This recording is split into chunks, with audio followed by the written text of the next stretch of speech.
क्या एयरलाइन में जॉब पाने के लिए एविएशन मैनेजमेंट, केबिन क्रू का सर्टिफिकेट। दोस्तों अभी जो वीडियो के स्क्रीन पर देख पा रहे हैं वो मैसेज मेरे एक इंस्टाग्राम फॉलोअर, जो कि मेरी इंस्टाग्राम आईडी है फ्लाई एयर इंडिया, चाहें तो फॉलो कर सकते हैं आप। तो दोस्तों उन्होंने मुझे मैसेज किया, आप देख पा रहे हैं, इन्होंने पूछा है और बताया है कि सर मैंने डिप्लोमा कर रखा है एविएशन में और अब तक मुझे जॉब नहीं मिली है। दोस्तों एक बात यहां बिल्कुल क्लियर करना चाहूंगा, अगर मुझे कोई आकर आज 1 लाख रुपए दे और बोले कि सर मुझे आपसे कोर्स करना है, तो भाई मैं उसे, चूंकि मैं जानता हूं कि मैं सही आदमी हूं, उसे 1-2 बार समझाऊंगा कि नहीं, आप अभी कोर्स के लायक नहीं हो, आप अभी 8th में हो, 9th में हो, अभी आपके लिए सुटेबल नहीं है। तो भैया मुझे 1 लाख रुपया काटेगा नहीं। तो अब बात आती है मेरे उस व्यूअर और ऐसे सैकड़ों हजारों व्यूअर्स के बारे में, शायद आप भी उसमें शामिल हो सकते हैं, जो कि एविएशन कोर्स करने के चक्कर में पड़ जाते हैं, या फिर आपके पास एक कॉल आती है किसी बड़े महंगे महंगे इंस्टीट्यूशन से और बोला जाता है कि वहां पे सेमिनार है, वहां पे वेबिनार है, आइए हम आपको कुछ बात करेंगे। आप जाते हैं वहां, माहौल बनाकर, आपको सम्मोहित कर बेवकूफ बनाकर आपको इस बात के लिए राजी कर लेते हैं कि आपको कोर्स करना है।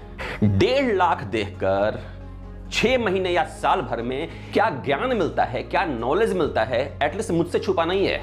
हजारों लोगों का इंटरव्यू लिया हूं और उनमें से कम 1000 लोग ऐसे होंगे जिनके सर्टिफिकेट में लिखा था, नाम नहीं लेना चाहूंगा इस सोशल प्लेटफॉर्म पे, बुरा लगेगा उन लोगों को अगर वो लोग इसको देखेंगे सुनेंगे, वहां पर एविएशन या फिर एयरपोर्ट के regard, airport management, cabin crew के रिगार्डिंग ट्रेनिंग दी जाती है, बेवकूफ बनाया जाता है लोगों को।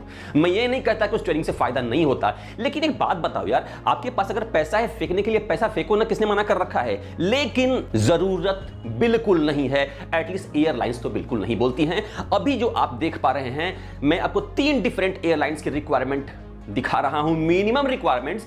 क्या इस मिनिमम रिक्वायरमेंट में कहीं ये लिखा हुआ कि आपको एविएशन कोर्स चाहिए?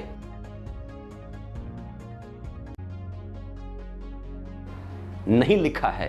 दोस्तों मैं अगर अपनी बात करूं या फिर किसी भी गार्जियन की बात करूं या फिर वो लोग जो कि जॉब करते हैं, 30 दिन अपनी ऐसी तैसी कराने के बाद, ट्रैफिक में धक्का धुक्की करने के बाद, लोकल ट्रेन, बस, यहां वहां, बाइक, कार, किसी तरह से भी आप जाते हैं, पैदल जाते हैं, वॉकिंग करके जाते हैं और ऑफिस में जाते हैं, 30 दिन काम करते हैं, तब जाके सैलरी आती है और हम यूं ही उस सैलरी को किसी ऐसे इंस्टीट्यूशन में फेंक देते हैं, झोंक देते हैं जिस कोर्स को करने का कोई फायदा नहीं होता। एटलीस्ट फायदा इन द सेंस एयरलाइंस कभी नहीं मांगती। तो आखिर कोर्स को करने की जरूरत ही क्या है? अब आप बोलेंगे सर हमें केबिन क्रू बनना है, ठीक है, केबिन क्रू बनने के लिए कर सकते हैं, कर लीजिए ना, पैसा है तो किसने मना कर रखा है? मैं भी मना नहीं कर रहा हूं और कोई भी मना नहीं करेगा। लेकिन अगर पैसा नहीं है, कहीं से कर्ज लेकर, उधार लेकर, गहने गिरवी रखकर कोर्स करने की जरूरत नहीं है मेरे दोस्त। इसके बाद भी आप लोगों का क्वेश्चन जरूर आएगा कि सर क्या एयरलाइन में जॉब पाने के लिए एविएशन मैनेजमेंट, केबिन क्रू का सर्टिफिकेट, महंगे महंगे वाले इंस्टीट्यूट से जो ना बढ़िया बढ़िया टाई कोट पहनाते हैं, वो उसके नहीं लगते हैं पैसे?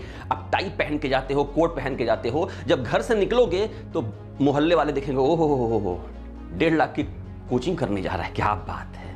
लेकिन बाद में आपको मिलता क्या है? अगर आपके अंदर क्वालिटी है तो ऐसे इंस्टीट्यूशन में उस क्वालिटी को निखारा जाता है, क्वालिटी बनाई नहीं जाती।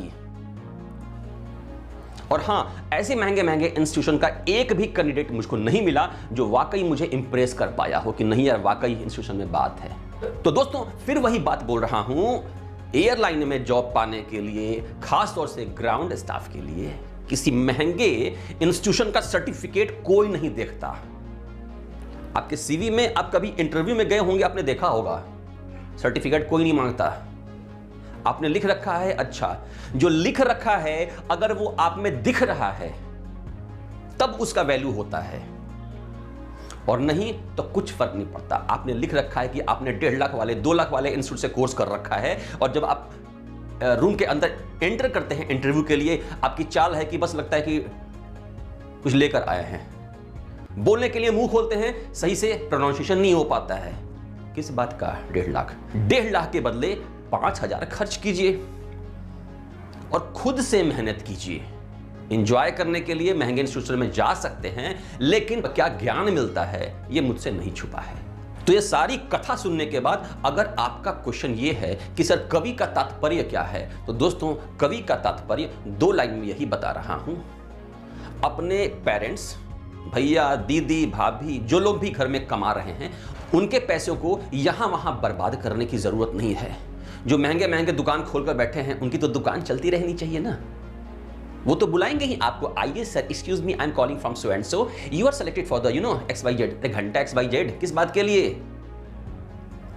बंदे ने अप्लाई नहीं किया, कहीं बस इंक्वायरी करके अपना ऑनलाइन जाके अपना ईमेल आईडी और पासवर्ड, ईमेल आईडी डाल दिया, मोबाइल नंबर डाल दिया, आप लोग लग गए फोन पे पीछे। इतना ही नहीं, ये जो इंस्टीट्यूशन है इस बात की गारंटी देते हैं कि कोर्स कर लीजिए, उसके बाद आपको जॉब भी दिलवा लेंगे। और अगर आप खुद से पूछिए, अगर आपने किसी इंस्टीट्यूट से, इस तरह के इंस्टीट्यूशन से कुछ कोर्स कर रखा होगा एविएशन का, तो आपको जॉब क्या मिली थी? ज्यादा से ज्यादा किसी होटल में जॉब दिलवा देंगे। और बात क्या थी? हाँ, we will try our best. तो दोस्तों सारी बात का निचोड़ यही है कि एयरलाइन एयरपोर्ट में जॉब के लिए इस तरह के किसी कोर्स की रिक्वायरमेंट नहीं होती है। स्पेसिफिक पायलट बनना है उसकी अलग बात होती है, AME बनना है उसके लिए सर्टिफिकेशन कोर्स की जरूरत होती है, ग्राउंड स्टाफ के लिए किसी की जरूरत नहीं होती है, केबिन क्रू के लिए बहुत सी एयरलाइंस में कुछ नहीं मांगा जाता। आप जाइए इंटरव्यू, हजारों लोग ऐसे मेरी जानकारी में जिन्होंने कोई कोर्स नहीं किया है और आराम से वो एविएशन में काम कर रहे हैं। सबसे एक बड़ा एग्जांपल मैं सामने खड़ा हूं, मैं कहीं कोर्स तक नहीं किया था मैंने। दम होना चाहिए आप में दोस्तों। बैसाखी पे रेस नहीं जीती जाती। वीडियो अगर अच्छा लगा है, लाइक, शेयर और सब्सक्राइब जरूर कीजिएगा। बहुत ही इंफॉर्मेटिव चीजें आपको लेकर आता हूं। Thank you.